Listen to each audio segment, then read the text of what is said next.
ભરૂચ જિલ્લાની તમામ કોર્ટમાં વર્ષની અંતિમ રાષ્ટ્રીય લોક અદાલતમાં સમાધાનને નિકાલ કરવા 15,000થી વધુ કેસો મુકાયા। ભરૂચ જિલ્લાની તમામ કોર્ટોમાં શનિવારે વર્ષની છેલ્લી રાષ્ટ્રીય લોક અદાલત યોજાઈ હતી, જેમાં 15,000થી વધુ કેસો નિકાલ માટે મુકાયા હતા।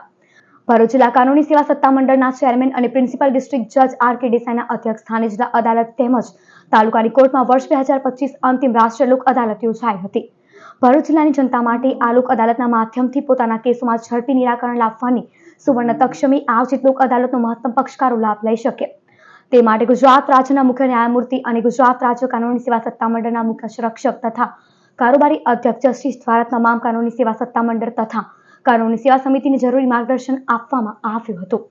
આ લોક અદાલતમાં નાગરિકો લગ્ન વિષયક કેસો, ચેક બાઉન્સના કેસો, સિવિલ દાવા, જમીન સંપાદન, મોટર અકસ્માતના વળતરના કેસ, કામદાર તથા માલિકને લગતી તકરાર, વીજળી સંબંધિત કેસો સહિત માત્ર દંડપાત્ર સમાધાન લાયક ફોજદારી કેસો મળી સાથે જ 19 સંસ્થાના કુલ 15,000થી વધુ કેસ સમાધાન માટે રજૂ કરવામાં આવ્યા હતા। ભરૂચ જિલ્લામાં યોજાયેલ આજરોજની લોક અદાલતમાં 10,000થી વધુ કેસો નિકાલ માટે મૂકવામાં આવેલા છે, કે જે પેન્ડિંગ કેસો છે।